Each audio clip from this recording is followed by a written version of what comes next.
नोंथांमोननि गेजेराव आं आरो मोनसे गोदान भिडिअ लानानै फैबावबाय। लोगोफोर, दिनैनि बे भिडिअआ मानि आरो सोर फावखुंग्रिनि सायाव जागोन? नोंथांमोना जानो हागौ थाम्बनेल आरो टाइटेलखौ नायनानै गोबाङानो हमदां मोनखाबाय। बेनो जादों लोगोफोर, मोनसे समनि मुंदांखा फावखुंग्रि बिथां बिउटि बसुमतारी, जायखौ जों फिरफिला मुंजों मोनथिनो मोनो। बिथांनि सोमोन्दैनो एसे फोरमायनो सानदों।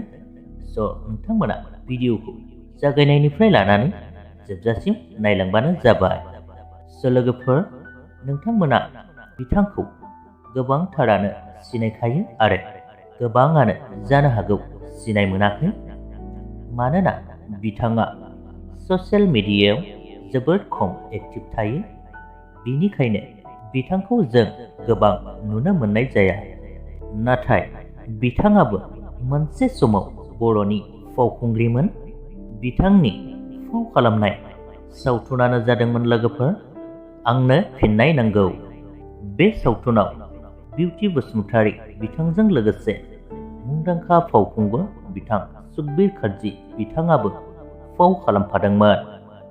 बे मोनसे सावथुनावनो बिउटि बसुमतारी बिथाङा फिरफिला मुंजों जेरावबो मुंदांखा जादोंमोन। नाथाय बिथाङा बेनि उननिफ्रायनो जेबो सावथुनाव फाव खालामफिनाखिसै आरो दिनैसिम बिथाङा बर' सावथुन मुलुगनिफ्राय गोजानाव दंथ'यो। लोगोफोर, जों बावलांनो हमनाय सासे मुंदांखा फावखुंग्रि बिथां बिउटि बसुमतारीनि ससे सोमोन्दैनि भिडिअ'आबो बेखिनियानोमोन। भिडिअ'खौ नायनानै मोजां मोनदोंब्ला लाइक खालामदो, लोगोसेनो चेनेलखौबो साबस्क्राइब खालामनानै लादो। गोजोन्थों।